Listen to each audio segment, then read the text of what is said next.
Alors d'abord, bonjour et bienvenue.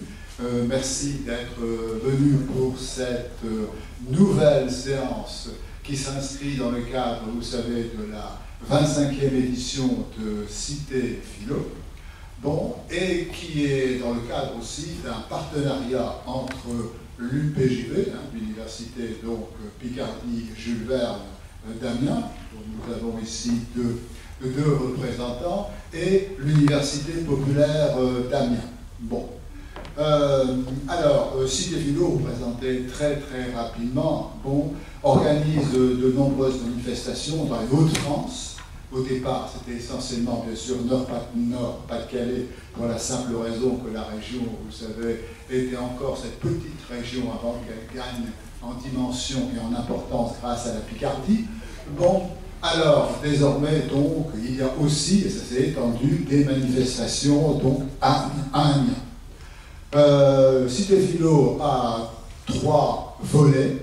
Il y a d'abord un volet qu'on appelle thème, il y a des conférences autour du thème. Le thème de cette année, c'est fiction. Alors, fiction, je précise avec un S pour voir toutes les dimensions de la fiction. La fiction est en réalité une, comment dirais-je, une dimension qui est effectivement pluridisciplinaire, qui touche même une partie de notre vie, depuis le rêve, mais aussi, vous savez bien, les mythes, l'histoire, le droit, il y a les fictions juridiques, la science, il y a des espérances de pensée. Bien, il s'agit donc de quelque chose de très important et qui mérite qu'on s'y arrête. Il y a également un deuxième volet qui est, mais ça nous ne l'aurons pas aujourd'hui, une personnalité d'honneur. Cette année, la personnalité est Jacques Rancière, qui est un philosophe connu, que les philosophes en tout cas connaissent. Et il y a ensuite ce qu'on appelle l'actualité éditoriale, c'est-à-dire des livres qui viennent d'être sortis et nous organisons des rencontres autour de ces ouvrages. Bon, c'est ainsi que demain, bon, il y en a déjà eu, hier il y en avait, mais demain il y aura une rencontre organisée autour d'un ouvrage qui parle de l'art public, bien. Donc, vous savez, de ce qu'on appelle les monuments que l'on installe dans les villes, tout cela, en quoi ces installations eh bien, peuvent-elles modifier le goût du public, qu'est-ce qu'elles impliquent comme politique.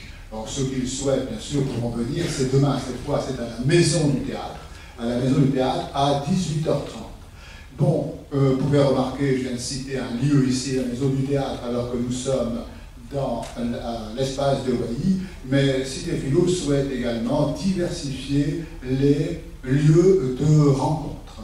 Vous voyez, il y a eu, nous étions à la Comédie de Picardie hier, il y a ici l'amphithéâtre Cavaillès, il y aura la Maison du Théâtre, où on parlera également de l'importance de la littérature pour enfants, éventuellement, mais plus que pour enfants, avec Madame Finet qui est présente ici, qui est également de l'Université Picardie Jules Verne.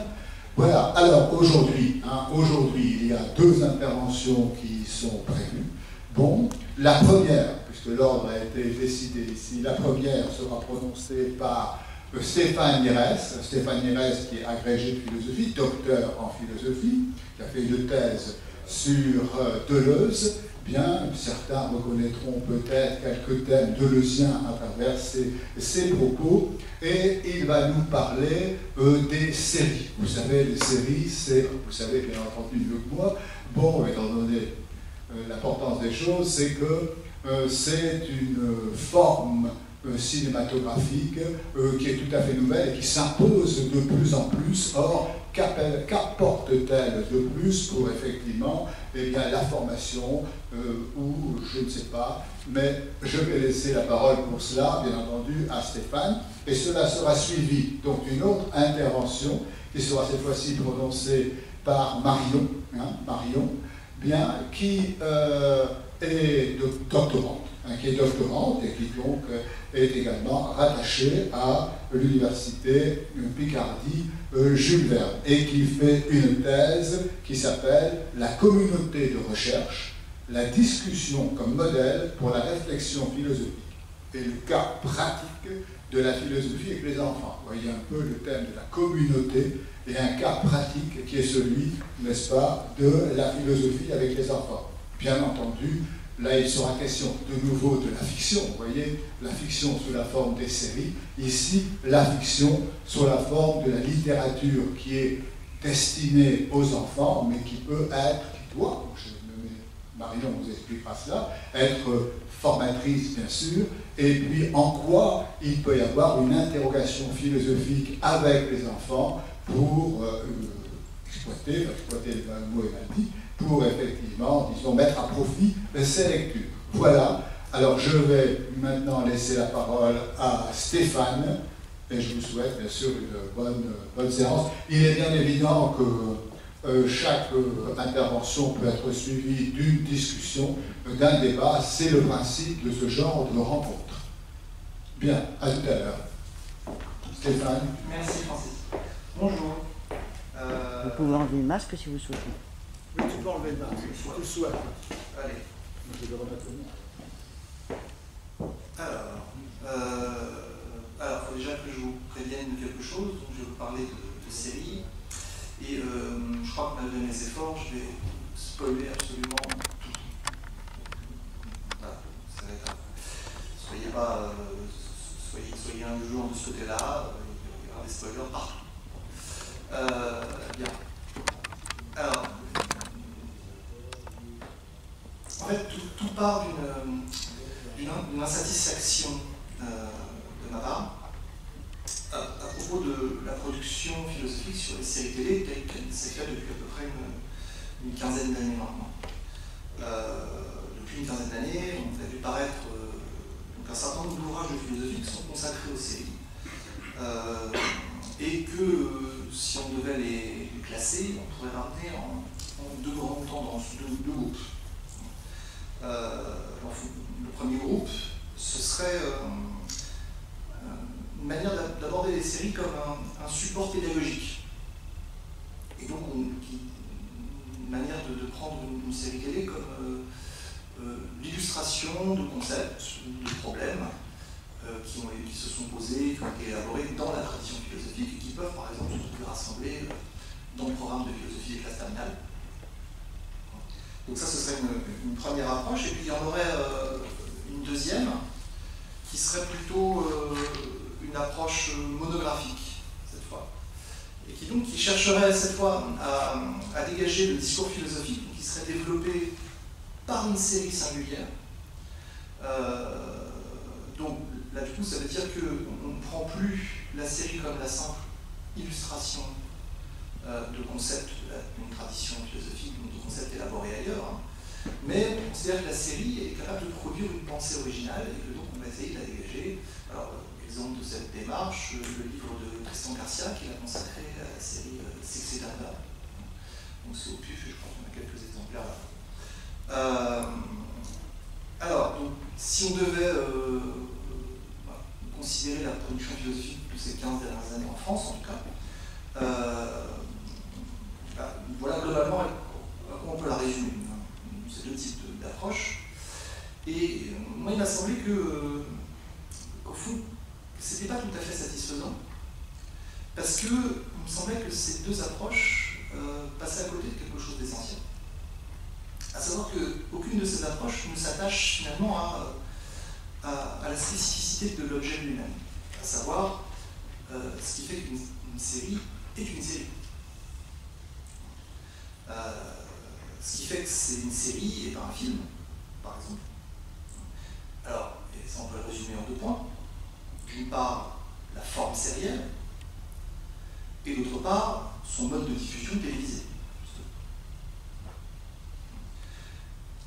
Autrement dit, aucune de ces approches finalement ne s'intéresse, ne prend pour objet la série comme ce que Stanley Cavell appelait un médium. Un médium, tel que Cavell explique dans La projection du monde, par exemple, en 71, c'est ce qu'il appelle au fond en art, ce sont des formes de discours. Donc, il me semblait moi que ces deux approches ne prenaient pas suffisamment comme objet la série comme médium, c'est-à-dire comme forme distincte donc, de celle du cinéma. Et il me semble que du coup, si on ne veut pas passer à côté de son objet, c'est plutôt de ce côté-là qu'il faut une approche philosophique des séries réaliser, elle doit regarder. Alors, si on demande pourquoi est-ce que la philosophie n'a pas, pour l'instant, ne s'est pas tellement intéressée à la série comme médium, on se doute bien qu'il ne s'agit pas simplement qu'il y a des raisons un peu plus sérieuses que simplement un oubli ou une négligence. Et pour ça, il faut pointer un petit peu ce que c'est, en quoi elle consiste, la forme sérielle. D'une part, la grande différence entre le film et la série, c'est que la série, elle se donne de manière discontinue. Un film, par définition, c'est fait pour être vu, pour être projeté par un visionnage continu. La série, elle est faite pour être visionnée par épisode. Et cette discontinuité, ça implique deux choses. Premièrement, ça donne à chaque épisode une indépendance relative. Une indépendance, en tout cas, que par exemple ne possède jamais simplement la scène d'un film qu'on aurait isolé. Parce que chaque épisode, en fait, constitue un tout. C'est-à-dire une unité, finalement, qui a son propre début, son développement, et sa propre fin, même si ça peut être une fin ouverte, comme un cliffhanger, par exemple. Si on regarde, par exemple, même la série la plus feuilletonnante, on ne peut pas la considérer simplement comme un long film qu'on aurait découpé après coup en épisodes de durée à peu près équivalente. Et d'autre part, cette indépendance donc relative, elle implique que les épisodes puissent être identifiés comme, malgré tout, les moments d'une même série, puisqu'ils sont indépendants. Donc il faut que ces épisodes portent au moins une marque commune qui les identifie comme épisodes de telle ou telle série. Alors bon, c'est le rôle au minimum du générique, ça c'est la marque minimale, mais on peut aussi avoir par exemple des épisodes qui ont une structure identique, qui va se retrouver d'un épisode à l'autre, mais qui définit la série comme elle-même. Par exemple, c'est le cas dans par exemple, les experts. Les experts, vous voyez bien, notamment dans les experts, les originaux, ceux de la Segas, chaque épisode est toujours découpé en deux enquêtes qui se suivent parallèlement. De la même manière, si vous regardez New York District, en France c'est New York Police Judiciaire ou quelque chose comme ça, c'est toujours découpé avec une première partie où on a l'enquête et une deuxième partie où on a ce qui se passe au tribunal. Bon. Donc, ou Dr House, évidemment, où la structure narrative est globalement à peu près la même, constamment. Donc, qu'est-ce que ça veut dire? Ça veut dire que la discontinuité propre à la série implique que les épisodes répètent quelque chose. Qui répètent quelque chose qui fait que justement ils s'identifient comme épisode d'une même série. Donc la discontinuité, ça induit une répétition qui va pouvoir s'observer à des degrés divers, d'une série à l'autre. Autant dans des séries où un épisode peut être regardé indépendamment des autres, je pense à Columbo par exemple, de Friends, dans une certaine mesure, qu'à des séries qu'on appelle plus feuilletonnantes, qui néanmoins comportent toujours des éléments de répétition. Or, il se trouve que si c'est la répétitivité qui définit le médium sériel, cette répétitivité ne lui est pas propre, puisqu'en effet, comme ça a déjà été pas mal remarqué, cette répétitivité, elle définit tout aussi bien la production industrielle de masse. C'est ce que Adorno et Horkheimer remarquaient en 1947, lorsqu'ils s'intéressent à l'industrie culturelle. Montre que la production de masse, à l'époque, est nécessairement standardisée, et de sorte à pouvoir justement satisfaire un très grand nombre de demandes identiques. Et que cette standardisation, ça veut dire globalement que les produits sont finalement toujours. Et cette remarque, elle vaut aussi bien pour les produits culturels. C'est-à-dire que les mêmes rengaines, finalement, réapparaissent régulièrement, et les mêmes schémas narratifs réapparaissent d'un film à l'autre, qui fait que, pour Adorno et Horkheimer, ils ne diffèrent plus que par des détails. Donc, si on voit les choses sous cet angle, on comprend tout de suite ce qui peut faire obstacle à une approche philosophique la série comme telle, ou du médium sériel. C'est que, du coup, ce médium-là, il n'a aucune spécificité. La forme sérielle, elle renvoie finalement à l'étude plus générale de la production industrielle de masse, et notamment de l'industrie culturelle, dont elle n'est finalement qu'une expression parmi d'autres. Donc, notre problème, ça va être le suivant. Est-ce que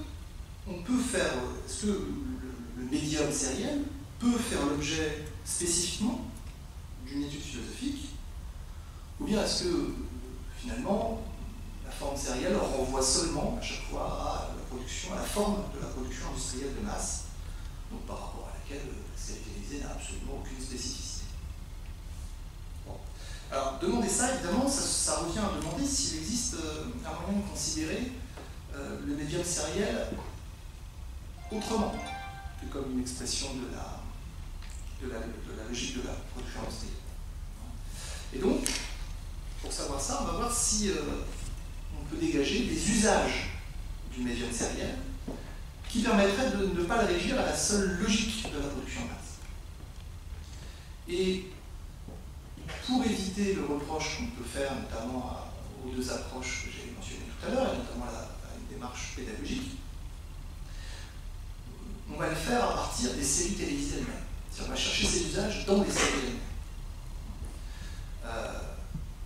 Donc on va voir qu'on essaiera de dégager d'abord, donc à chaque fois dans une série, on essaiera de dégager un premier usage de la répétition sérielle que j'ai intitulé l'usage territorial.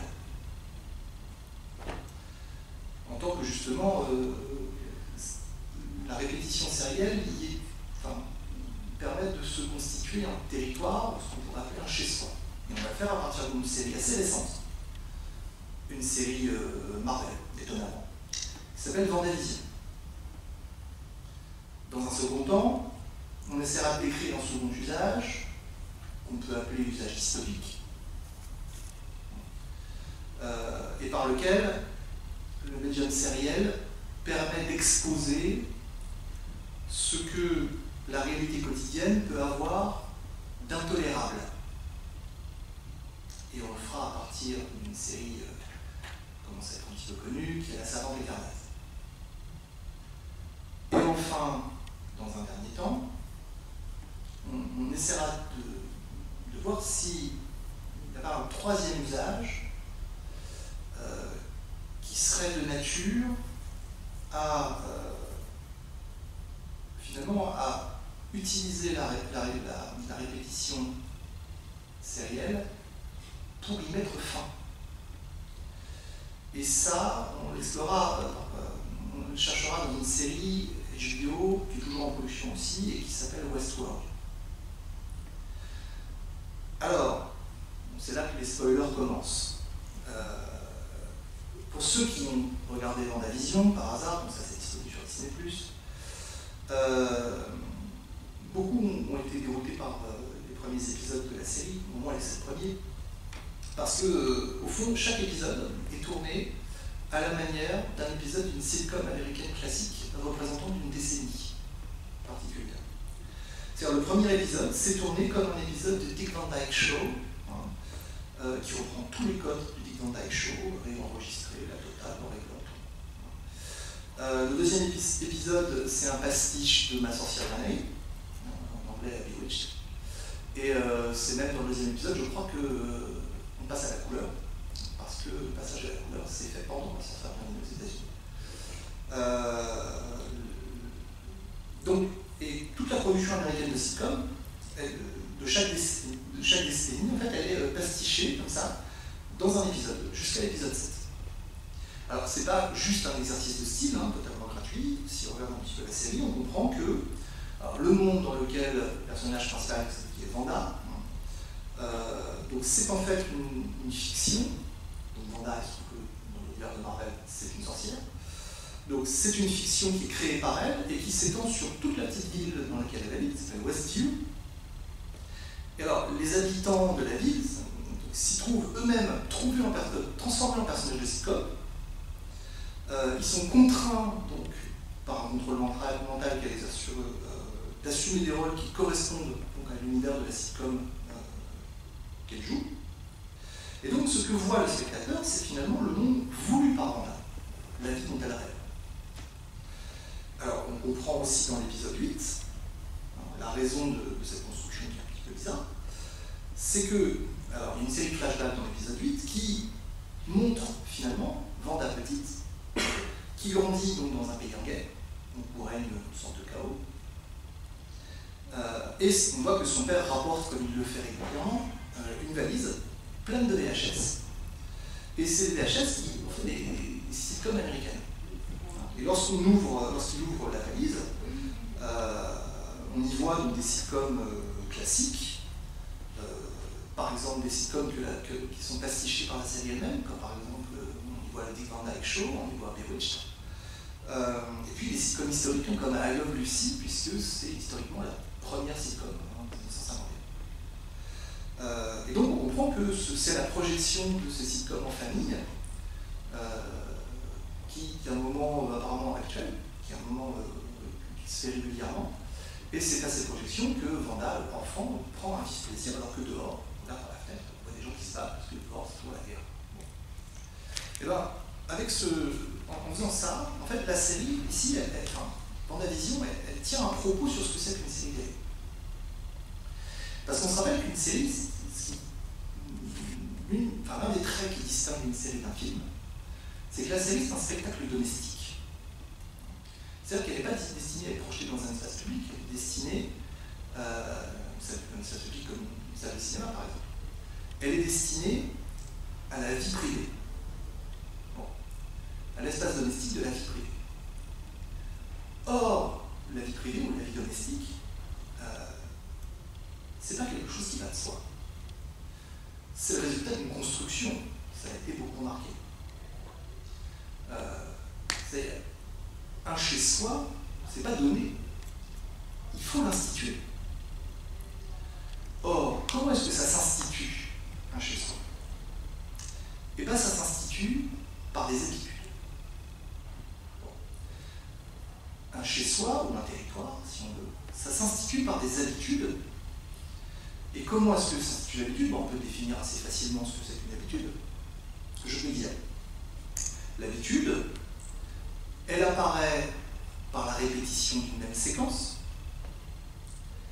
Et on peut définir l'habitude comme la contraction, d'une part, des éléments qui se répètent, et d'autre part, par la prétention au retour de cette contraction, c'est-à-dire, comme dit Deleuze, dans Différence et répétition, par l'attente que cela continue, qu'un des deux éléments survienne l'un après l'autre.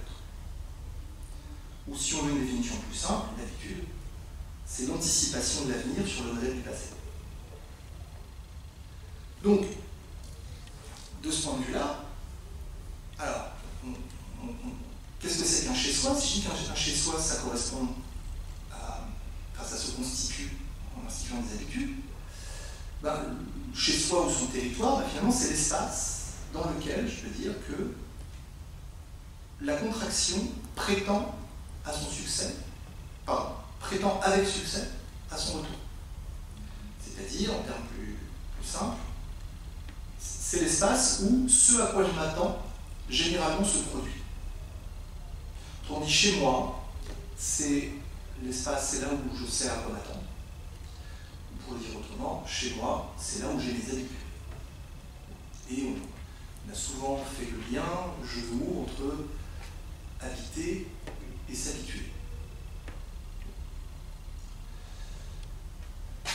Et donc on comprend pourquoi la vie domestique elle est faite de routines, de rituels, par exemple, elle est organisée autour de temps forts, comme ce que rappelle Jean-Pierre Esquinasi dans son livre sur les séries télévisées de 2012, qui dit donc elle est construite autour de temps forts, qui sont des moments de retrouvailles, de repas, ou loisirs familiaux, dont la répétition justement constitue des habitudes et qui font que finalement on attend la prochaine occurrence de ces moments. Donc à partir de là, on voit que la forme sérielle, finalement, elle se déduit du public visé. Je cite encore Jean-Pierre Esquinasi, elle résulte d'une adaptation de la production à la diffusion. C'est-à-dire que, puisque la série est destinée à être vue dans l'espace privé, que l'espace privé est lui-même constitué de routines et de rituels, et bien, fatalement, la série elle-même ne s'insère dans cet espace qu'en adoptant une forme répétitive, c'est-à-dire en devenant elle-même une routine ou un rituel. Autrement dit, la série télévisée ne s'insère dans l'espace domestique qu'en devenant elle-même une habitude, c'est-à-dire un élément constitutif d'un chez-soi ou d'un territoire. Chez moi, finalement, c'est aussi les séries que je regarde. Donc, alors, si on regarde encore la série Vendavision, on s'apercevra que c'est exactement ce qui se passe pour Vanda, c'est-à-dire que vu qu'elle passe son enfance dans un pays en guerre, finalement, le visionnage périodique des vidéos rapportées par son père, c'est ça qui lui fait un chez-soi. C'est ça qui lui fait un territoire où elle se sent en sécurité. Et finalement, c'est littéralement, dans la série, que les sitcoms de son enfance lui font à nouveau, une fois adulte, un chez elle, puisque lorsque, pour une raison que je vais spoiler pour une fois, elle est à nouveau confrontée dans sa vie à une forme de chaos, c'est sur le sol de la maison dont elle avait engagé la construction, et dont les murs ne sont même pas encore montés, qu'elle se rend, qui se trouve donc à Westview, et c'est le sol de cette maison qui sert de point de départ et de centre au monde totalement illusoire, monde fictif, qu'elle projette sur toute la ville, dans son monde de sitcom, et qui répète les sitcoms de son enfance, véritablement. Et donc, on voit bien que ces premières considérations, ça nous indique l'usage le plus général de la forme sérielle, usage qu'on a appelé usage territorial. Permet de se constituer un territoire ou un chez-soi.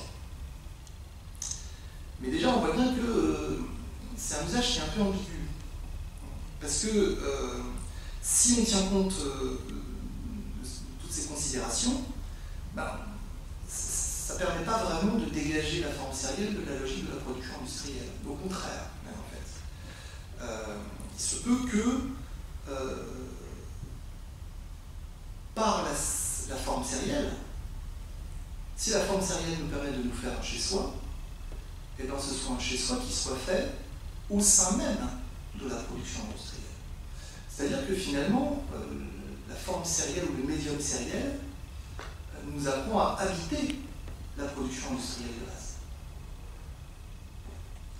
Il fait de la production industrielle de base notre chez nous. Et d'une certaine manière, on pourrait trouver de ce point de vue-là assez inquiétant, ou simplement triste, ça dépendra de comment vous voulez le voir, le fait que la vie dans laquelle Vanda se sent véritablement chez elle, c'est une vie d'héroïne de sitcom, finalement. Du coup, il faut essayer de trouver un autre usage qui permette d'éloigner, de dégager suffisamment la forme sérielle de la production industrielle de masse pour justifier une étude philosophique de la série en tant que telle. Et cet usage, on va peut-être le trouver au cœur dans les séries, tout un ensemble de séries qu'on appelle des séries dystopiques. C'est vrai que le médium sériel paraît particulièrement adapté à la dystopie parce que le genre dystopique, on peut le définir de manière très rapide en disant que le genre dystopique consiste à présenter donc, un monde effrayant parce qu'il est devenu humainement invivable, mais qui pourrait très bien advenir. Bon. S'il est invivable, c'est parce qu'une fois advenu, il sera devenu impossible, ou en tout cas très grande difficulté de le défaire. Si on prend l'exemple archi-classique de 1984, ce qui est effrayant, c'est évidemment ce qu'on impose à ceux qui y vivent, mais c'est aussi le fait que toute dissidence, ne serait-ce que penser, est d'avance de l'échec. Et c'est pareil pour la Servante écarlate.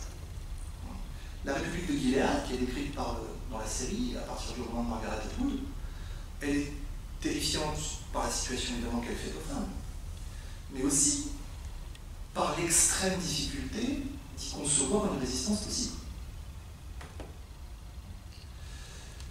Il se trouve que une situation dans laquelle l'action se trouve paralysée, c'est exactement ce que Deleuze, dans le deuxième livre consacré au cinéma en 1985, appelle une situation intolérable et définit une situation intolérable comme une situation dans laquelle, ce qu'il appelle une situation dans laquelle les chaînes sensorimoteurs se trouvent rompues ou enrayées. Alors, chaîne sensorimoteur, c'est une situation technique que Deleuze reprend à Bergson en matière de mémoire, mais qui désigne simplement les différentes manières dont nos perceptions se prolongent en action, dont nos perceptions s'enchaînent avec des actes.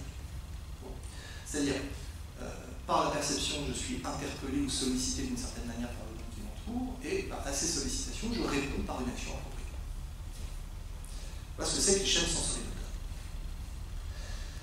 Donc l'intolérable, dit Deleuze, c'est ce qui excède nos chaînes sensorimoteurs, de sorte que l'intolérable, ça correspond à une perception à laquelle ne s'enchaîne plus aucune action.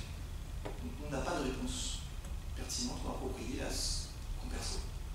On reste les bras ballants. On ne sait plus quoi faire. Bon.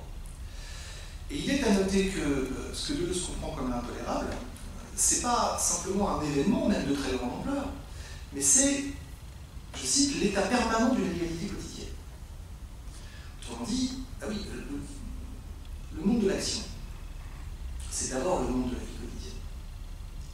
Donc l'action consiste, en effet, dans un premier temps, d'abord à assurer la conservation et la perpétuation de la vie. C'est-à-dire l'interpellation à laquelle on doit répondre d'abord par une action appropriée, c'est celle-là. C'est la nécessité vitale. C'est la nécessité de satisfaire nos besoins vitaux. Et cette interpellation, elle se présente tous les jours, chaque jour, c'est-à-dire en latin quotidianus, quotidiennement. Et donc on voit tout l'intérêt du médium sériel pour le genre dystopique. La discontinuité donc, qui définit la forme sérielle, on l'a vu, elle implique une répétitivité qui permet du coup de développer les rituels quotidiens des personnages des séries. Et donc, si le genre dystopique a montré l'intolérable, et que d'un autre côté, l'intolérable, ça définit l'état permanent d'une réalité quotidienne, qu'est-ce qui serait plus intéressant pour le montrer qu'un médium qui, par définition, est répétitif? Qu'est-ce qui serait plus propre à le montrer que la forme sérielle? Et cet usage-là, du médium sériel, on peut l'appeler du coup usage dystopique. Et on en trouvera donc une illustration dans La Servante écarlate. Hein. On voit que, par exemple, la vie des femmes, dans la série, dans le livre aussi d'ailleurs, c'est assez souligné, est réglée par la répétition. On les voit faire la course, on les voit faire la cuisine, on les voit participer à différentes célébrations, etc. C'est-à-dire, ce sont des routines qui sont constituées par la répétition périodique de tâches, la répétition périodique de rituels. Mais je trouve que ces routines leur sont imposées. Ces routines, elles ne relèvent plus du tout de leur libre choix, c'est-à-dire les femmes de la République de Gilead sont dépossédées de leur quotidien. Si on définit comme Bergson, si on distingue comme le fait Bergson, par exemple dans le livre, chapitre 3, l'acte par opposition au geste. On dit que par exemple, l'acte par définition est volontaire, alors que le geste est mécanique ou automatique. D'accord? Eh bien, précisément, un quotidien dont on est dépossédé, c'est un quotidien dont l'action, au sens strict, est devenue totalement impossible. Plus agir. Parce que, finalement, le quotidien des femmes de la République de Gilead, il est occupé, au sens militaire du terme, par ce qu'on pourrait appeler une gestuelle rituelle contrainte. Et c'est pour ça que le quotidien des femmes de la série est intolérable. Parce que l'action est exclue. Et donc, dans ce sens-là, le médium sériel s'avère particulièrement propice à montrer l'intolérable, au sens où cet intolérable décrit une réalité quotidienne. Alors, dans le détail, cet usage du médium sériel, l'usage dystopique, ça pose quand même un problème un peu particulier. Parce que faut se demander si malgré tout, l'usage du médium sériel n'est pas ici contre-productif. Si finalement la forme sérielle nous amène pas à faire l'inverse de ce que fait une dystopie. Parce que si une dystopie montre un monde intolérable, c'est pour l'empêcher d'advenir. C'est pour nous donner finalement le moyen de conjurer son arrivée, puisqu'il pourrait arriver. Mais le problème, c'est comme on l'a dit, la forme sérielle, elle constitue toujours une routine ou une habitude ou un rituel. Présenter sous la forme d'une forme répétitive un monde absolument intolérable, est-ce que c'est pas d'une certaine manière nous habituer à l'intolérable? Est-ce que c'est pas d'une certaine manière, plutôt que nous donner les moyens de le conjurer, nous y préparer, finalement? Alors, pour résoudre ce problème, on le résoudra facilement si on considérait que l'objet de la dystopie, au fond, c'est moins de présenter un futur intolérable que de pointer au fond notre capacité présente, finalement, à nous y habituer. Parce qu'après tout, c'est ça le plus intolérable. Le plus intolérable, c'est pas un futur possible absolument affreux. Le plus intolérable, finalement, c'est que s'il arrivait, où est-ce que la forme va s'y faire? Ce qui est le plus intolérable, au fond, c'est la trop grande facilité avec laquelle on se fait à tout.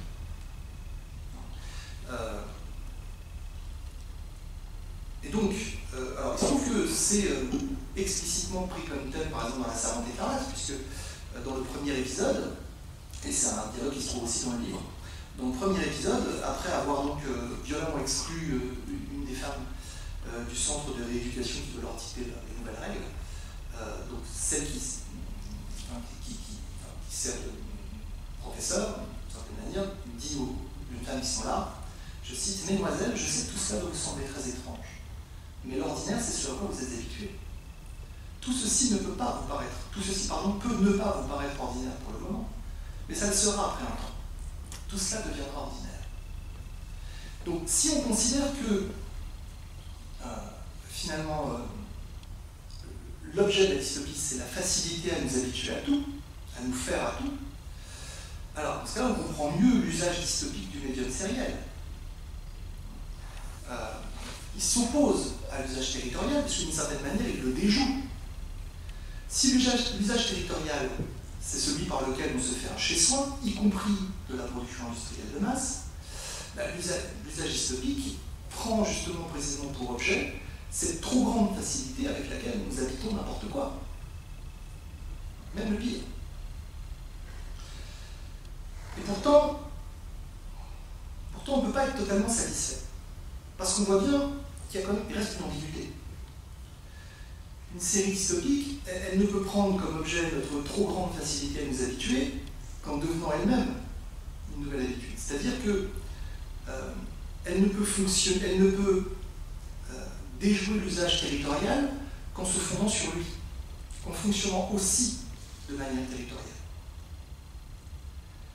Dans ce cas-là, le soupçon, c'est que cet usage soit condamné finalement à une sorte d'inefficacité, de stérilité, pire, perversité.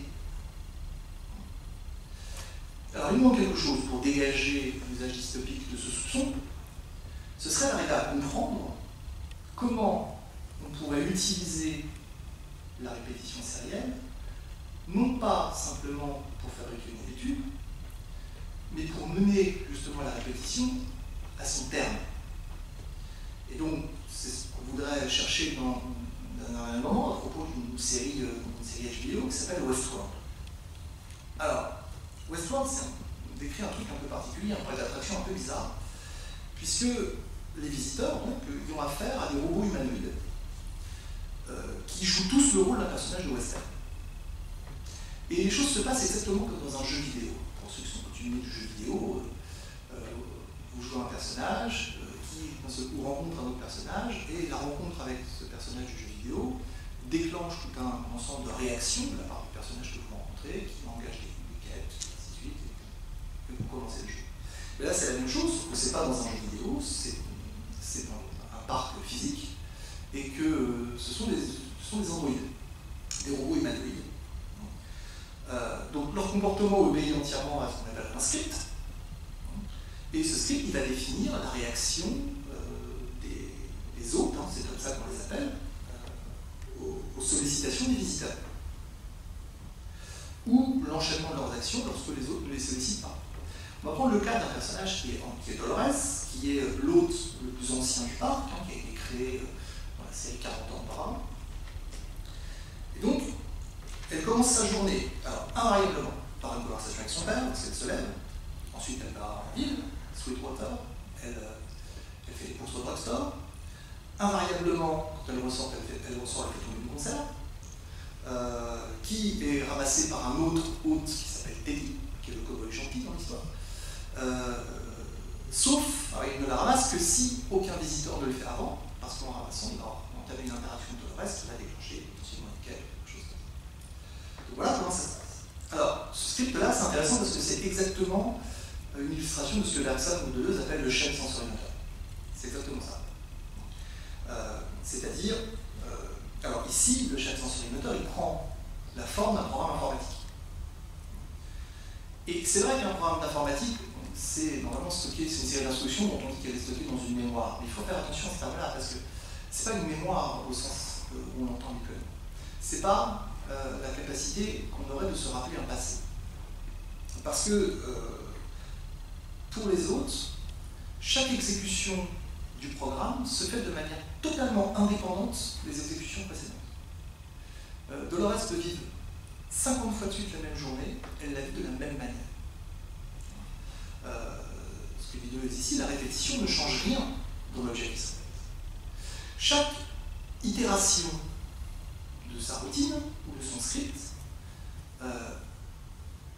donc elle se fait sans être modifiée par la précédente et elle ne modifie aucunement les suivantes. Autrement dit, les autres n'ont pas de mémoire. La mémoire dont on parle ici, c'est une mémoire strictement matérielle. Mais les autres n'ont absolument pas de mémoire. Ils ne sont pas capables de se rappeler un passé. Alors attention, non pas que les données qui correspondent à ce qui s'est passé dans leur journée ne soient pas présentes en eux, mais exactement lorsque, de la même manière que vous mettez dans un ordinateur un document à la corbeille, il est toujours là. Sauf que il attend simplement d'être écrasé par des données qui viendraient ailleurs. Et bien c'est pareil, ils conservent toutes ces données, mais qui attendent simplement d'être écrasées par des données plus récentes. Alors, si on décrit ça, comme ça, on voit bien que la ritualité quotidienne qui structure nos journées, y compris justement le fait de regarder des séries télé, qui constitue aussi notre quotidien, au fond, ça ressemble très fort à cette répétition mécanique qui fait de nous des robots. Et si je dis ça, c'est parce que plusieurs fois dans l'épisode, dans la série, il y a plusieurs indices qui procèdent à cette inversion entre les hôtes et les humains. Par exemple, dans l'épisode 10, donc le Dr Ford, qui est joué par Anthony Hopkins, qui est un des deux créateurs du parc, donc fait un discours devant l'assemblée du personnel du parc et des actionnaires qui sont tous réunis, et il leur tient un discours suivant, il leur dit « Vous ne voulez pas changer, ou vous ne pouvez pas, vous n'êtes que des hommes après. » Dans la saison 2, épisode 10 aussi, mais saison 2, on a tout simplement une intelligence artificielle qui déclare que, je cite, les hommes ne peuvent que vivre selon leur code. C'est-à-dire à répéter toujours le même script, les mêmes chaînes sensorielles. Alors la série commence vraiment au moment où le Dr Ford va installer dans le programme des autres une mise à jour qui s'intitule la rêverie.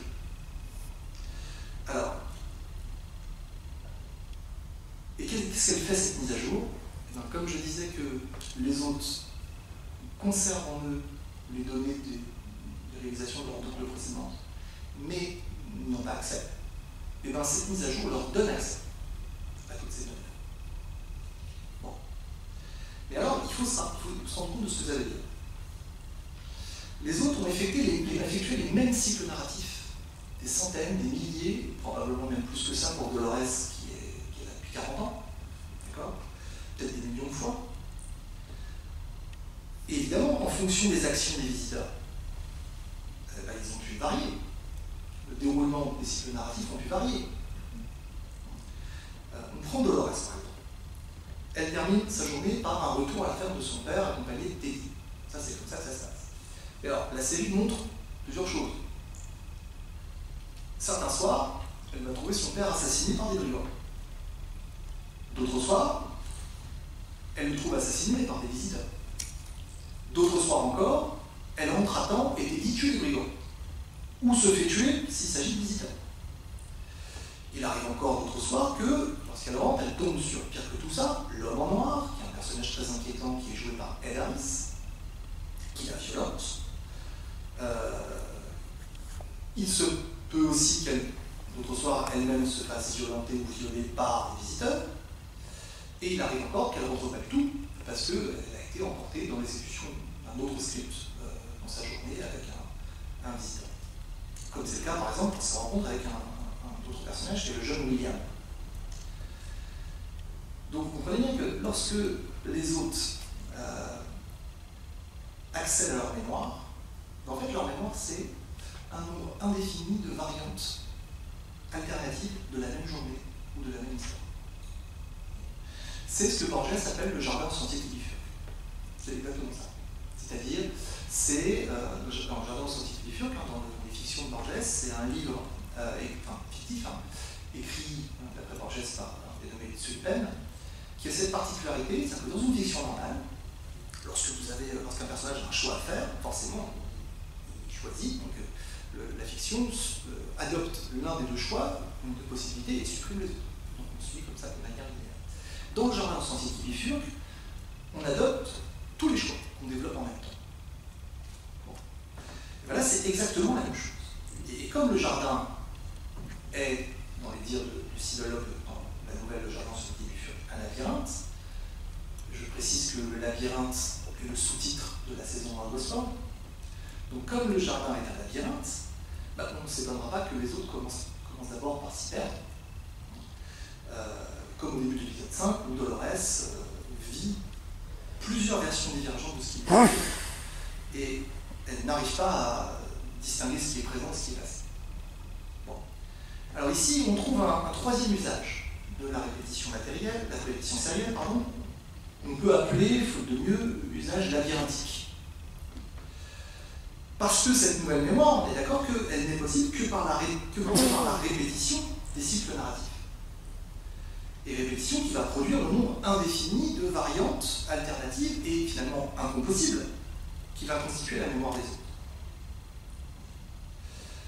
L'effet de cet usage labyrinthique sur les autres, c'est au fond la suspension ou l'enrayement du schème sensorimoteur. Mais pourquoi? Parce qu'au fond, l'effet, c'est d'abord une désindividuation. Qu'est-ce que c'est qu'un individu? Qu'est-ce que c'est que l'individualité? L'individualité, je peux dire que ça consiste dans le fait d'être un individu singulier, ma singularité, mais on peut aussi concevoir cette singularité comme une combinaison unique de caractéristiques particulières. Caractéristiques physiques d'un côté, caractéristiques psychologiques de l'autre, et cette combinaison unique de caractéristiques psychologiques, elle s'appelle le caractère. Le caractère, c'est quoi?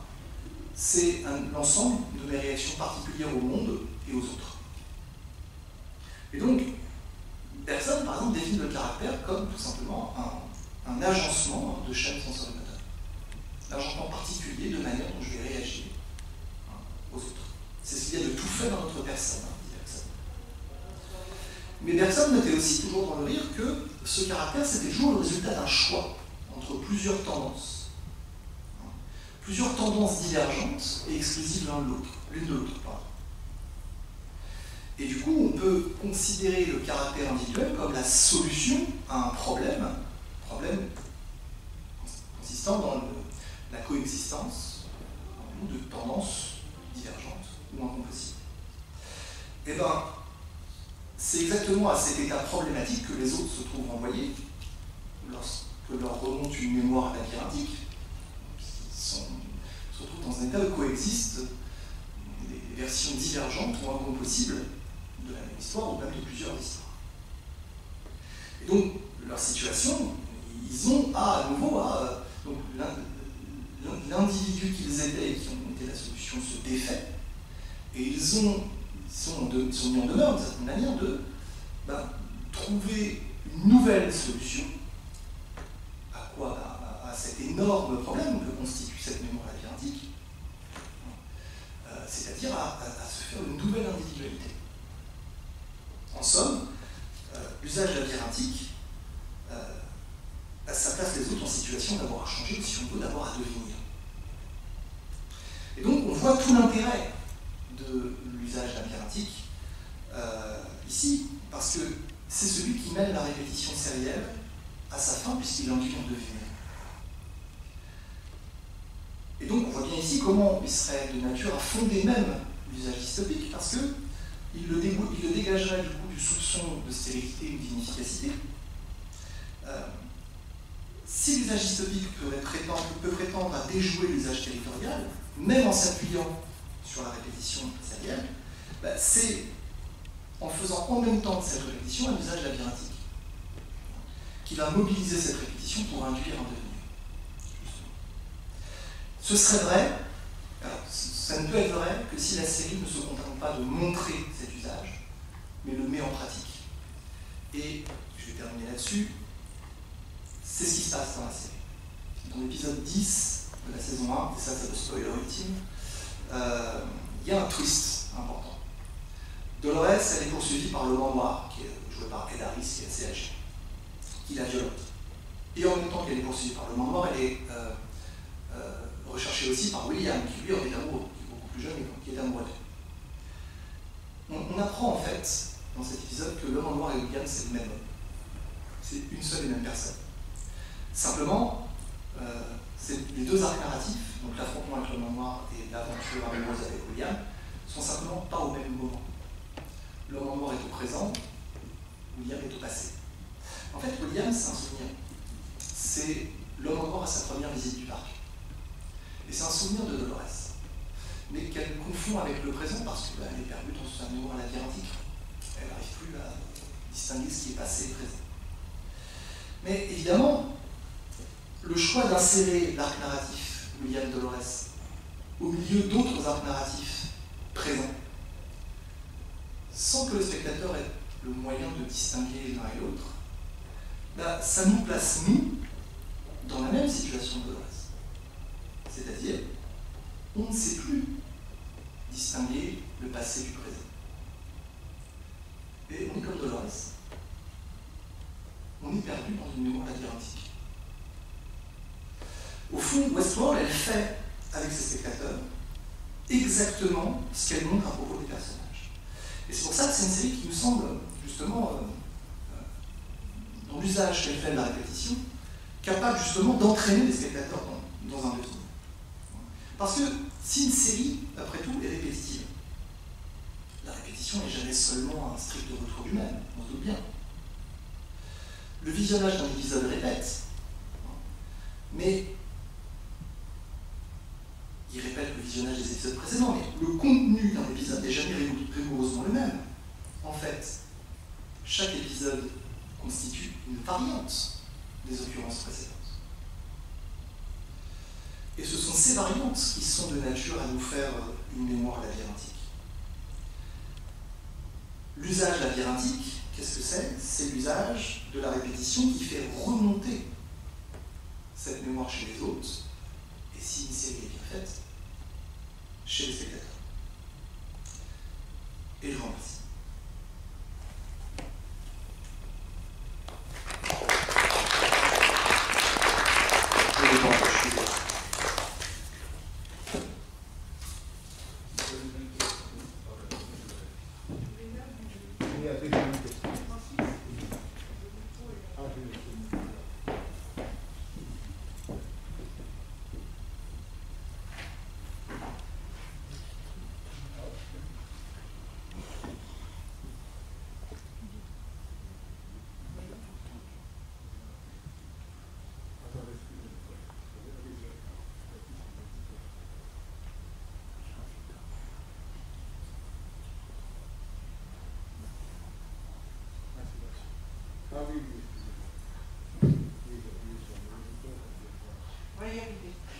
Bon, merci.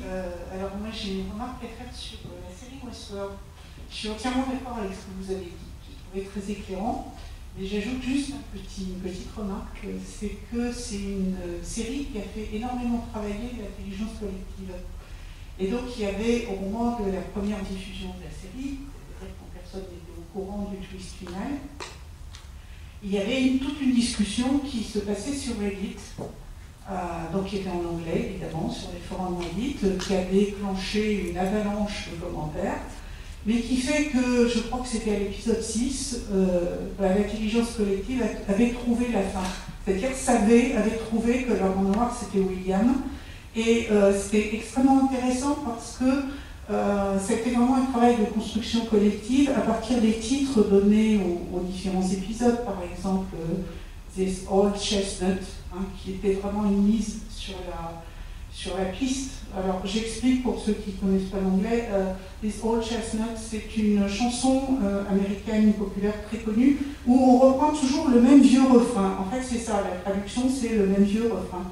Et donc c'était, je crois que c'est les 2 ou 3 qui s'intitulent comme ça. Et donc c'était une piste importante où on devait comprendre qu'on allait toujours nous répéter la même chose jusqu'au moment où évidemment ça allait glisser sur le côté. Et il y avait eu comme ça toute une série de réflexions qui avaient amené le collectif présent sur Reddit à comprendre qu'il y avait en fait plusieurs lignes temporelles, qu'elles étaient confondues par l'écrasement de la mémoire de Dolores, mais oui, ça avait été découvert.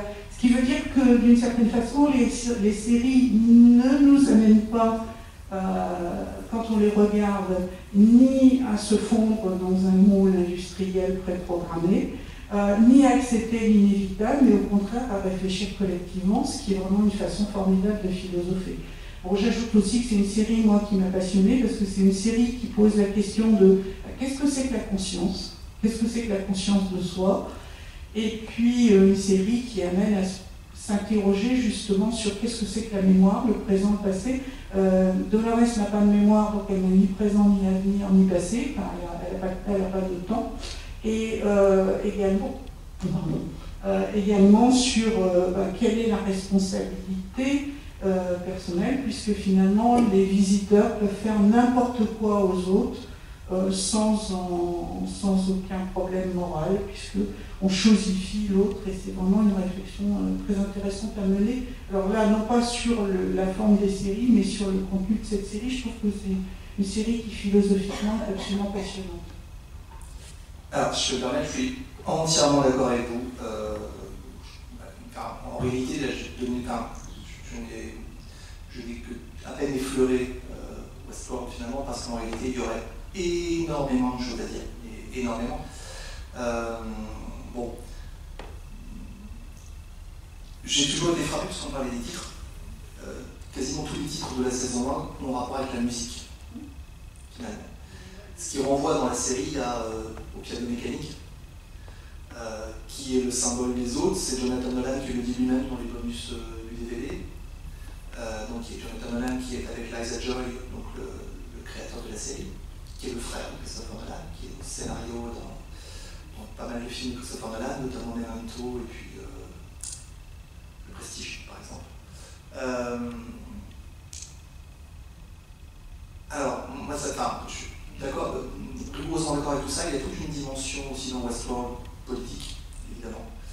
Puisque moi j'ai tendance à penser qu'au fond, effectivement, la série récupère la question de la conscience, notamment par des citations de Julian James, sur l'histoire de l'esprit bicaméral, qui est citée explicitement. Mais je ne crois pas finalement que ce soit le problème essentiel. Je crois que le problème essentiel dans Westworld, il va être de l'ordre de la question politique, et notamment la constitution d'un peuple qui n'est pas encore là, précisément, parce que c'est quelque chose qui revient fréquemment plusieurs fois dans l'épisode. On dit que cette terre n'appartient pas aux autres, elle n'appartient pas aux visiteurs, mais qu'elle appartient à un peuple qui n'est pas encore là. Ce qui résonne étonnamment avec des passages de Cinéma 2, de Deleuze, ou le cinéma moderne pour Deleuze, se fait au nom d'un peuple qui n'est pas encore là. On reprend ça un peu le clé dans la théorie de l'art moderne, où on dit voilà, on fait de l'art pour s'adresse à un peuple qui n'est pas là, qui n'existe pas encore. Donc, moi, je pense que m'a tiré de ce côté-là. Je suis très étonné, moi, toujours surpris quand je regarde Westworld. Je suis un peu. Je demande, je voudrais croire, parce que ce serait écrit tout, que Jonathan Nolan a lu Bergson. Parce que le modèle du piano mécanique, il est dans Bergson. Pour expliquer ce que sont les chaînes sensorimoteur. C'est dans l'énergie spirituelle, en fait, au tout début. C'est voilà, exactement. L'image est liée aussi. Donc, je veux dire, d'une part, voilà, je trouve quelque chose de très très bergsonien, en tout cas sur cet aspect-là, même si le problème, à mon avis, est d'ordre politique. Et secondo, finalement, si on doit dire que toute la série a à voir avec la musique, y compris les rêveries, puisque je crois que c'est un morceau, je crois que c'est Debussy, mais je suis pas sûr, c'est Debussy, mais ça fait référence directement à un morceau de Debussy. Et aussi, c'est une double référence à Bergson aussi, puisque dans le rêve, c'est aussi ce moment où les souvenirs remontent justement à la conscience. Donc, c'est cette double référence-là. Ben, moi, je ne peux pas m'empêcher de penser que Westworld nous montre la série comme une ritournelle, au sens que Deleuze et Guattari connaissent la relève. Et dont les trois aspects de la ritournelle correspondent à peu près aux trois usages que je viens d'essayer de détailler, ici, globalement. Et je crois que pour le coup, on sera d'accord, je pense, si on disait que Westworld, c'est une méta-série. C'est une série qui tient un discours vraiment assez approfondi sur ce que c'est qu'une série et sur les usages qu'on peut en faire, y compris un usage politique. Et dernière remarque à propos de Westworld, qui me fait dire que c'est toujours un usage politique, c'est une remarque de Deleuze dans Cinéma 2, qui se demandait pourquoi, donc en 85, qui remarquait le fait que le cinéma, ce qu'il appelle à l'époque le cinéma du tiers-monde, le cinéma égyptien, cinéma indien notamment, se faisait beaucoup selon les codes finalement des séries américaines qui étaient à la mode à l'époque.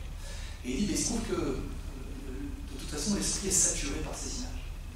Et qu'il est fort possible que maintenant, ce soit ces images à partir desquelles il faille partir. Ce sont elles qu'il faut travailler, justement dans la constitution d'un peuple à venir. Et je me demande si c'est pas ce pari-là que fait Westworld.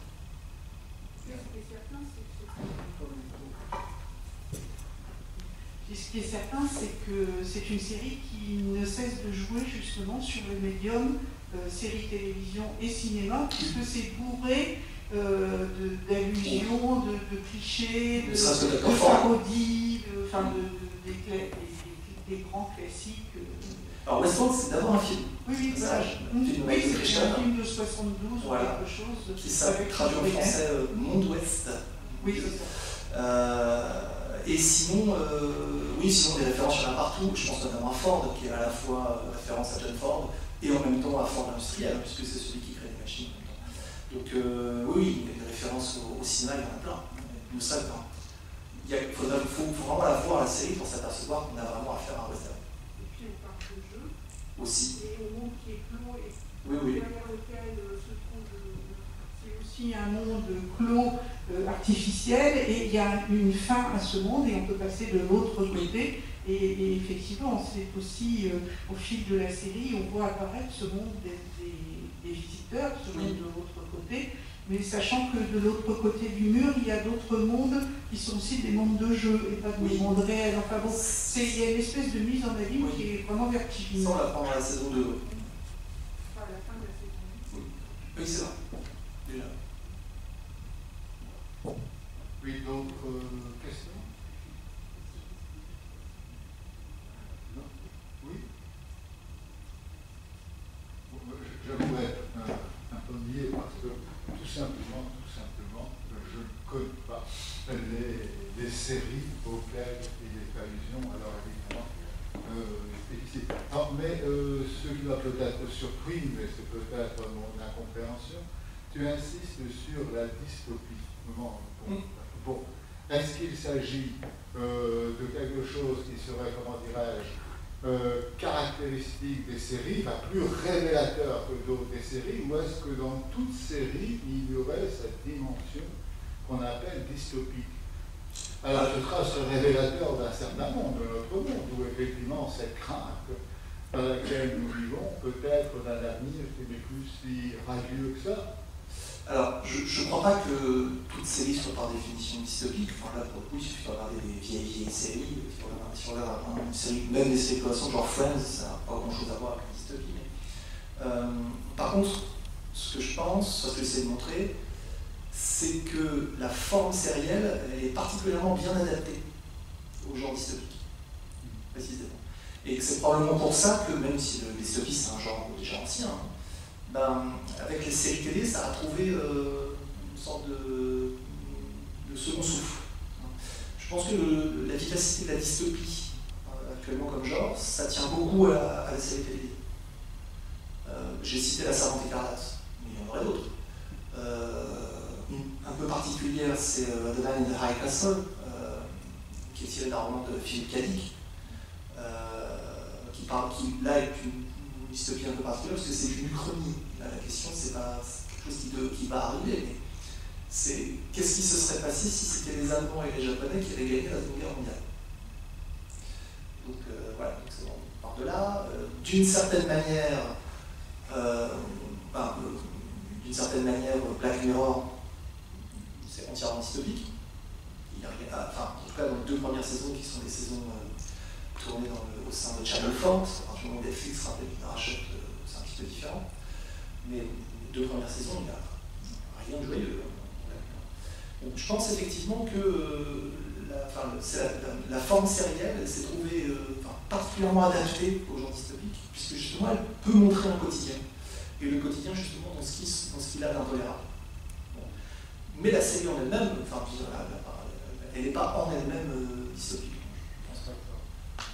Mais voilà, c'est un usage qu'on peut faire de la répétition sérielle. Et qui s'y prête bien. Qui s'y prête très bien. Dans la mesure où ça s'y prête, on comprend pourquoi il y a beaucoup de séries qui ont un thème, tonalité en tout cas, dystopique. J'ai mieux compris. Voilà. Merci. Bon. Alors, peut-être d'autres réactions? Oui, alors je vois. Linda.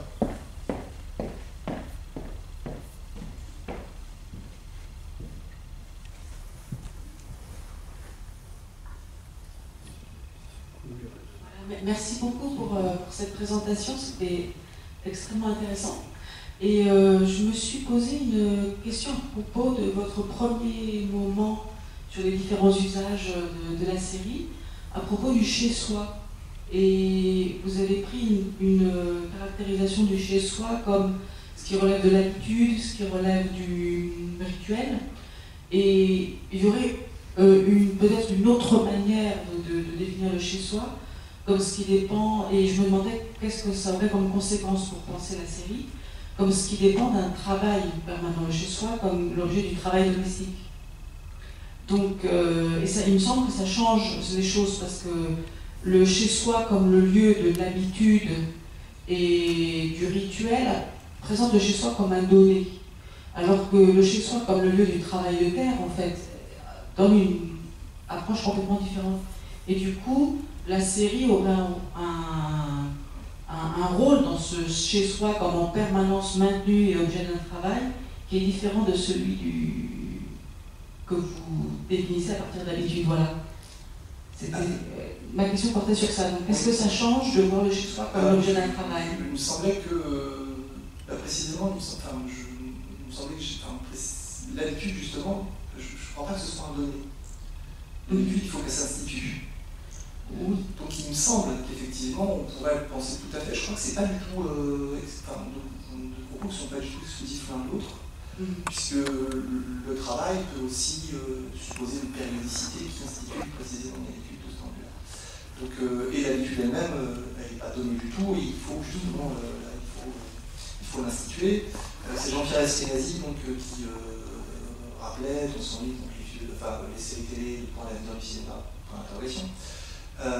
Qui rappelait justement que la vie domestique, c'est pas du tout une donnée, et que la vie domestique, ça suppose toute une construction, et notamment tout un ensemble de compromis entre les différents membres qui constituent un foyer, et que justement, pour le coup, ça se travaille. Oui. Et c'est la manière dont les différents... et que le résultat de ce travail, c'est justement un ensemble de routines et de rituels qui rendent possible justement la vie domestique en tant que justement c'est une vie partagée. En même temps, l'idée de routine et de rituel, il me semble, ne capture pas la dimension de travail à proprement parler. C'est-à-dire la dimension pratique, en fait, que c'est un lieu où il y a une... c'est pas un lieu qui repose de l'extérieur, etc. Mais c'est parler d'habitude ou des rituels, ce n'est pas la même chose que de dire que c'est un lieu de travail recommencé. Ceci pour mettre en contraste avec justement dans la Servante écarlate, ce que vous avez montré, cette idée que c'est un travail qui n'est pas un travail, mais qui n'a pas cette dimension de pratique portée par des personnes au quotidien. C'est-à-dire, voilà, parce que le terme d'habitude ou de rituel, moi, me renvoie à, oui, c'est à instituer, c'est à construire, mais ça peut renvoyer aussi au simple fait d'arriver, de mettre ses pantoufles. Alors le travail, c'est autre chose. C'est une conscience quotidienne, quand dans le travail domestique, de ce que rien n'existe si ce travail n'est pas là. Ah, c'est vrai. Et donc, quel est le rôle de la série alors par rapport à ça?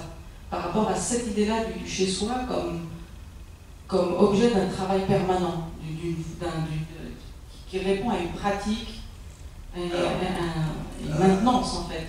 Alors, d'abord, même si c'est pas la même chose, le travail domestique, même si c'est pas la série comme travail, le chez-soi comme travail, ou le chez-soi comme habitude, c'est l'habitude, c'est de mettre ses pantoufles, on est d'accord que chez-soi, c'est aussi l'endroit où je mets mes pantoufles. Oui. En fait. Et que du coup, même si je vois bien le déplacement que ça supposerait, mais il semble que justement le résultat de ce travail domestique, et qui est par exemple pour le partage de la télé, par exemple un travail de négociation, qui compte pour le coup, puisque bon, alors c'est moins vrai maintenant depuis qu'on a les plateformes et puis différentes tablettes et ainsi de suite, mais ça a longtemps été un travail de qui peut décider du programme qui est à la télé ce soir,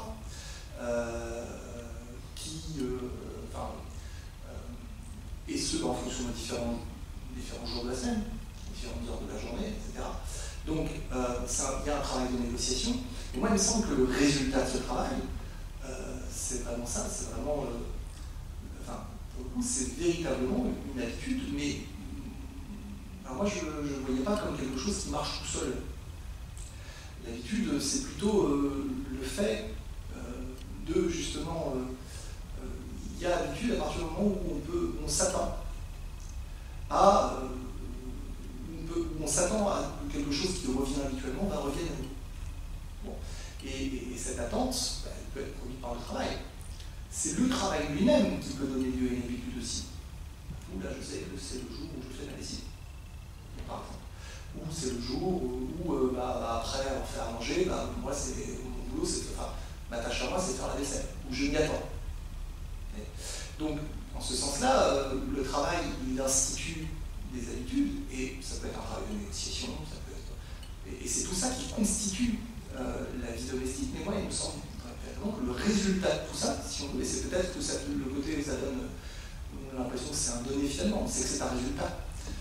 Le résultat de tout ça, c'est finalement un ensemble d'habitudes, de routines et de rituels, mais pas sans le relever un sens péjoratif. Ce que j'ai essayé de montrer justement, c'est que ça a aussi un sens.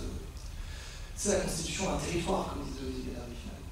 C'est le premier moment de la ritournelle dans le plateau. C'est à ce moment où il faut, dans le chaos, essayer d'instaurer un centre stable et calme, on dit stabilisant également. Et cette instauration, elle se fait par la répétition. Et stable, ce qui se répète, c'est-à-dire ce dont on peut s'attendre que ça revienne, justement. Et c'est autour de ce centre stable qu'on va ensuite, on trace un cercle, autour duquel, justement, et c'est ça qui définit notre chez-soi. C'est pour ça que la définition de chez-soi, c'est l'espace forcément limité, dans lequel ce à quoi je m'attends arrive généralement. Ce à quoi je peux prétendre avec succès. Ce à quoi lorsque l'habitude attend son retour avec globalement un succès. Bon. Et que ce soit finalement le résultat d'un travail, ça pour le coup, c'est pas douteux. Enfin, je ne crois pas. Mais ça n'empêche pas finalement, moi il me semble que le chez-soi conçu comme territoire, pour ça que j'avais appelé ça usage territorial, me paraît mieux se définir comme ça, je crois. Voilà. Simplement, c'était pour aller vers l'idée que les séries aussi, enfin, la série comme une pensée du travail. Ah oui. Bien sûr. Oui. Merci. Comme objet de négociation déjà. Merci. Oui, peut-être. Bon, moi je vais jouer le rôle du naïf. Je ne sais pas si je vais jouer parce que, comme je l'ai dit, je connais un peu les séries. Voilà. Bon, tu as présenté effectivement la série à partir de la répétition. Bien sûr, tu as amené l'idée qui a été développée par certains philosophes sur l'art contemporain, qui serait un art effectivement qui aurait perdu son aura et qui serait industrialisé, donc une certaine dévalorisation. Bon, quand même, tu as essayé donc de le valoriser en insistant mettant l'accent sur la forme sérielle. Bon, ça, j'ai bien saisi. Mais, dans le fond, ma question que je me pose, puisque effectivement, ça te permet, je suppose, de revaloriser, que tu souhaites, donner, comment dirais-je, une spécificité, bien, dont tu vas tenir compte, quel est, à ce moment-là, l'effet que produit la série sur le spectateur, le côté de la réception. Bon, alors, j'ai été très surpris de constater que beaucoup de séries étaient, peut-être pas que je finissais par être complexé, beaucoup de séries étaient très connues pratiquement de beaucoup de personnes que je côtoyais. On connaissait l'histoire, on en parlait, etc. Bien, depuis mes petits-enfants jusqu'à des voisins, vous voyez, tout à fait adultes. Bon, il y a ces transgénérationnels, et il y a aussi ces transculturels, pratiquement.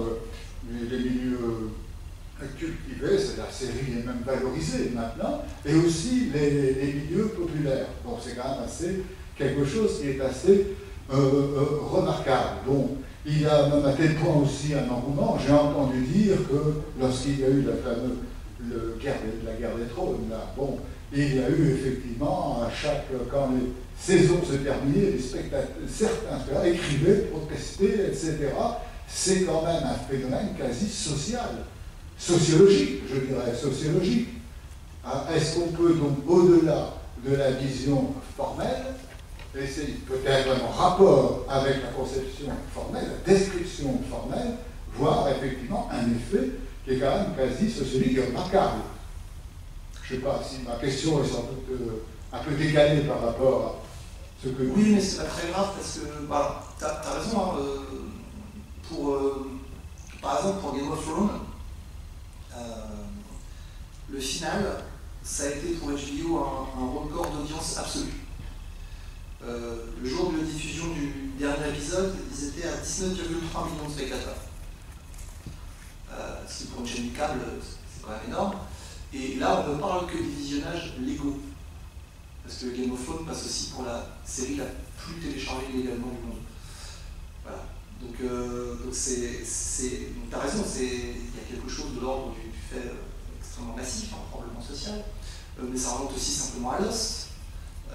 Lost, lorsque la série était en cours,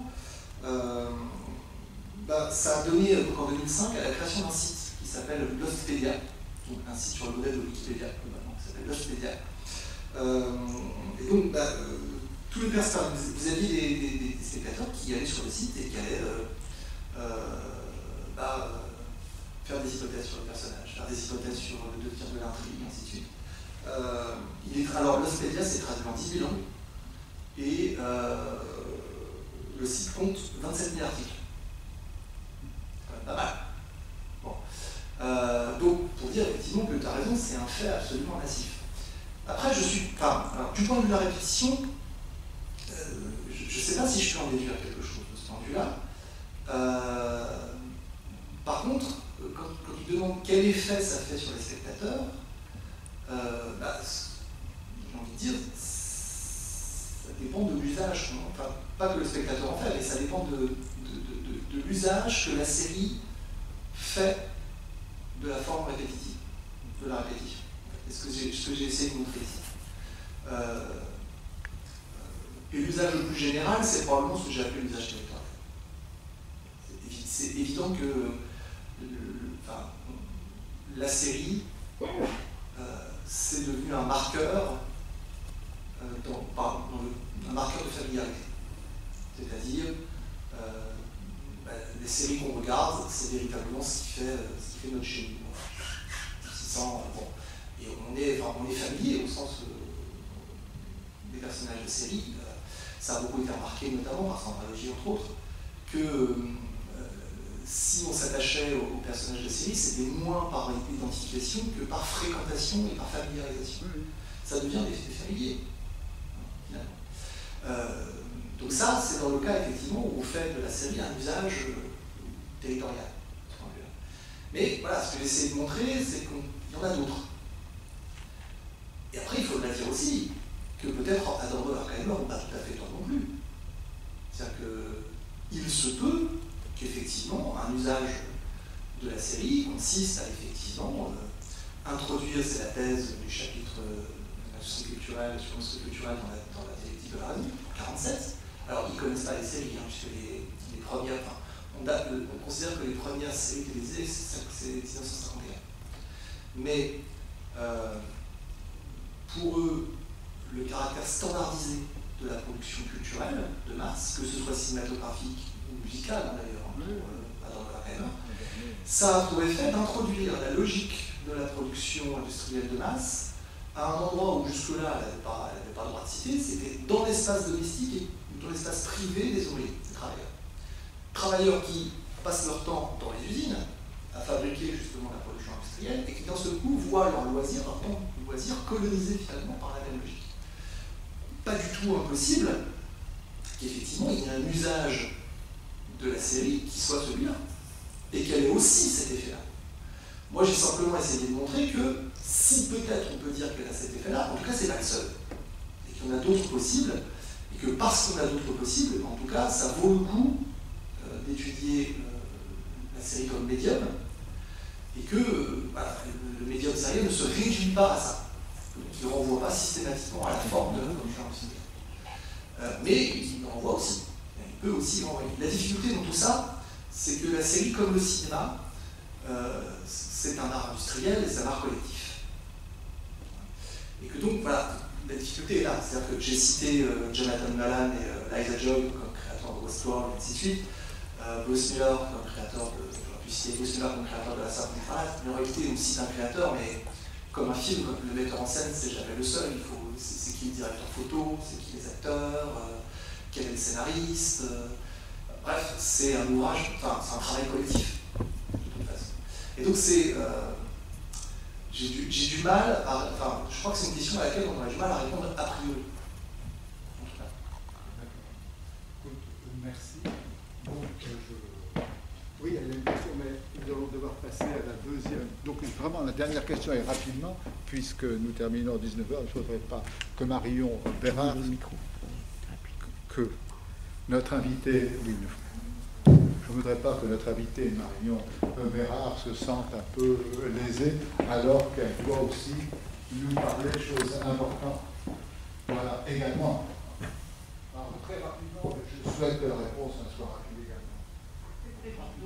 Voilà. Alors, j'ai juste posé une seule des deux questions qui je posais. C'est celle qui concerne justement, si on retourne aux origines des séries, c'est-à-dire Twilight Zone, qui est quand même une série qui ne fonctionne pas franchement sur la répétition, puisque les scénarios, même s'ils sont généralement du même, sont quand même très différents. On a de la science-fiction, du fantastique, du bizarre, enfin on a des choses très, très hétéroclites, en tout cas dans les premières saisons, les deux premières, qui datent de 58-59, et puis qui ne sont pas non plus vraiment du territorial, puisqu'il s'agit justement de ne pas se sentir chez soi, de sortir de sa zone de confort, comme on dirait aujourd'hui, et qui ne sont pas non plus du dystopique. Voilà, donc où est-ce qu'on mettrait cet ovni? Alors, deux mots. Je vais faire court, c'est une bonne question, c'est un ovni. Alors, Twilight Zone.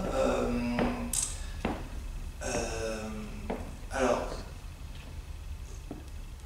on dit qu'elle ne fonctionne pas vraiment sur la répétition. Pourtant, si je vous dis Twilight Zone de la 4e dimension, on pense à quoi? la musique. Et tout le début qui dit, etc., etc. Il y a toujours un truc qui se répète, quand même, constamment, qui fait que chaque épisode, même si pour le coup il n'a pas la même structure narrative, pas les mêmes personnages, et ainsi de suite, mais il faut quand même qu'il s'identifie de toute façon comme un épisode de cette série, de manière générale, avec la présentation de Rod Serling devant.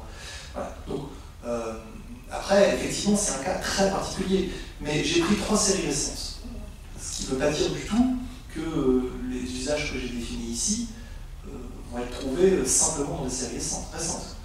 Je veux dire par là que, par exemple, je pense à 2 séries qu'on pourrait classer facilement dans l'usage dystopique. C'est Le Prisonnier et même Mission Impossible. Mission Impossible montre le caractère absolument, enfin, le fait que pour ce qui est du pouvoir, on ne peut jamais s'en sortir, parce que de toute façon, même quand c'est imprévu, c'était toujours prévu. Voilà. Donc c'est des séries anciennes, mais qui fonctionneraient aussi très bien. Je pense qu'effectivement, il y aurait quelque chose à faire sur Twilight Zone, effectivement, qui fait partie d'un genre particulier, parce que c'est comme Black Mirror, c'est ce qu'on appelle une anthologie. Véritablement. Excuse-moi, je suis désolé là. Mettre un terme. Bon, ça fait un peu. Je joue le mauvais rôle. Marion. Voilà, en tout cas, merci. Alors,